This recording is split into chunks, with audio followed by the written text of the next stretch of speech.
Are you trying to sell your home in a high inventory market and neighborhood? Well, here's the top 5 things you need to know about selling your home in a high inventory neighborhood right now.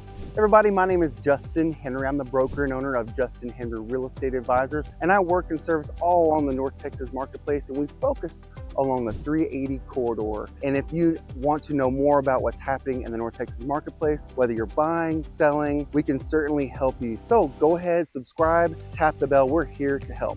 And today, we're going to be talking about the top 5 things you can do to sell your home in a high inventory market. So I'm going to run back to my office and we're going to talk about it now. So you're trying to sell your house and you're having potential difficulty because the inventory in your neighborhood is much higher than it has been in months past. So what are the top 5 things that you should be doing today to make sure your home is going to move more competitively than all the other homes in the neighborhood? Well, first off and foremost, you must price your home competitively. You have to put yourself in the highest and best position in all of the neighborhood compared to the other homes in similar homes. So for example, there's a neighborhood in my market which in 2019 there was on average between, call it January to May, there was around 50 active listings. It's a large master plan community. And come July, there was actually over 330 active listings in that market. Let me tell you, my sellers in that neighborhood certainly had a difficult time getting their home sold. What does that mean? It means higher days on market. It means more frustrated sellers, less showings, and bottom line, more inventory means more opportunities for buyers to look around and really just not make a decision. And so at the end of the day, you want to make it as easy as possible for buyers to make a decision on your home if you're indeed trying to sell your house. So first and foremost, as we say, price it competitively. Take a good hard look at the market and the market analysis. If in fact you have 6 homes within a $5,000 spread of price, so for example, if your home is at $400,000 and there's 6 homes or so between $400,000 and $405,000, I advise people to try to price bracket their house. So if there's 3 homes at $400,000 and 2 at $405,000, guess what? There's a gap there in the middle, so price yourself at $402,500. Why do you do that? Well, in most cases, even in the market we are in today, if you price yourself in a position where you're providing value, if you put yourself in a value position or differentiate yourself in a minuscule way by just $1,000, you would be very surprised to know that many people think, oh wow, look at that. That price, that value gives me something to say, hey, look, I think this home is something I would go for because of that $1,000. It's unbelievable how that pricing really works. Another strategy within pricing, I'm sure you've seen homes that are right at $400,000 or right at $405,000 as we discussed. If you're gonna price your home, it's a little retailish, but if you're gonna go at $399,990 or something, why don't we do that? Well, it is a way to look retailish, less than $400,000, but also the reason is because we want to make sure, dang sure, that your property in fact gets put in the right price bracket on all the syndicated sites out there. And what I mean by that is, for example, if someone is out there, a buyer searching between, $375 and $400, we want to make dang sure that for whatever reason that site does not push your $400 listing to the $400 and above site, whereas it'll show up in that range, right? So we want to make dang sure that it does in fact show up. So that will certainly help with that in pricing it.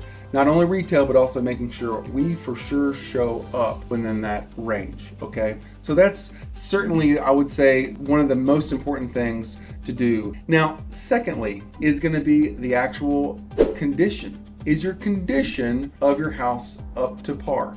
Is the paint right? Do we need to clean the walls? How does your carpet look? Do we need to declutter your house? Once again, compare that property to others on the market. If we put yourself in a worse position than other homes when it comes to condition, guess what? Days on market will creep up.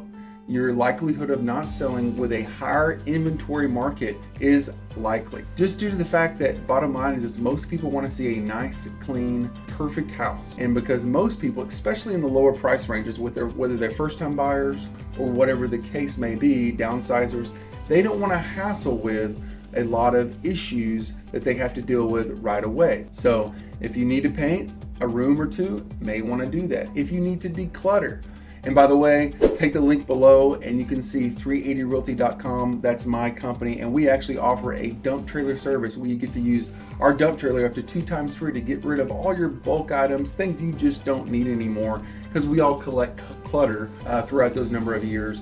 And so let me tell you, that has been a huge benefit, and almost all of my clients end up using it. And so making sure you're putting yourself in the best position possible to get your house right. That's so very important, and on a competitive standpoint too. And so the third is the time to market. I know most people say, don't try to time the market.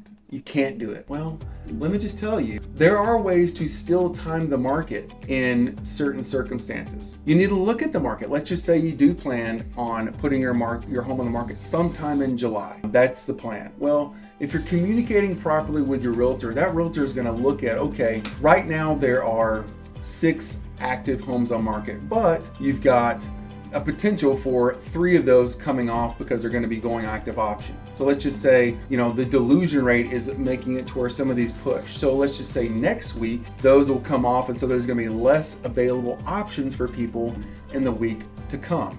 And so therefore, if you time it right, you'll have less competition. Taking a look at those sold properties as well, saying, okay, well, within those sold properties, how are we going to position ourselves at a price level to say, okay, well, we're seeing prices at a point where most sales are happening at a certain day on market range, number one. Number two, what are those prices actually occurring? So that's very important, making sure you can time it right within that month. And once again, if there's a holiday or something, you got to time it right for that, because if you pop it on the first week and it's the 4th of July, that may or may not be a good weekend.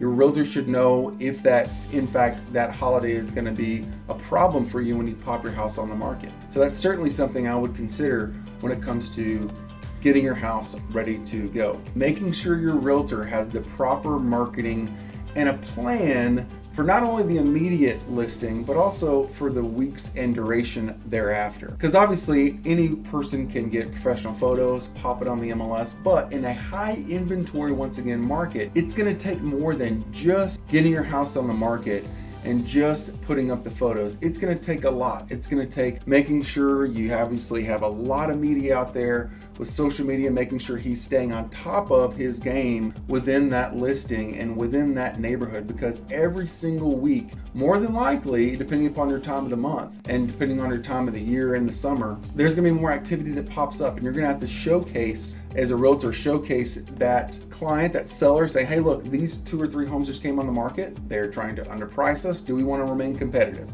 Yes or no? And so with a high inventory, high day on market, sales market, you're going to have to know where things stand, making sure your open houses are on point, making sure you're trying to drive as much traffic to your market as possible. So that high inventory market requires a little extra. Making sure you're doing your micro pricing right. We've already kind of touched on it slightly, but whenever you're doing the 402,500 or the 399.9, but once again, whenever you're micro pricing it, as we go down the road on the days on market train, you're seeing where if you just price your home $10 less when it comes to, let's just say we're at the 402,500, and then we say, hey, look, let's go 402,450 after 3 weeks on market.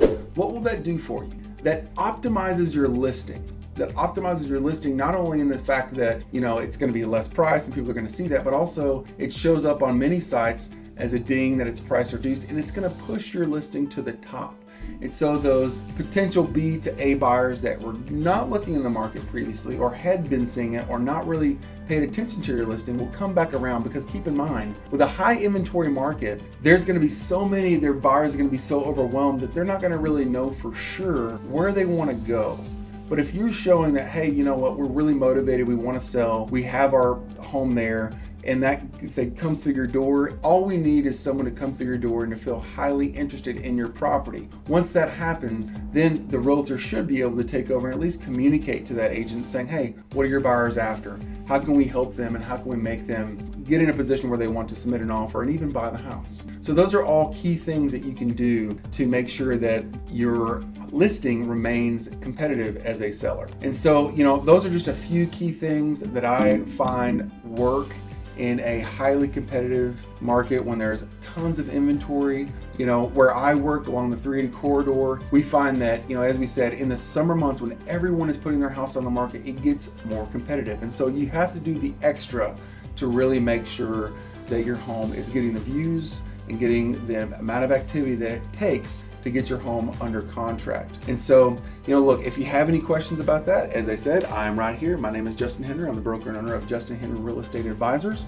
and we work in the North Texas markets. That being said, we hope that you got some value from this, and certainly reach out below and subscribe and tap the bell. Hope you have an excellent day.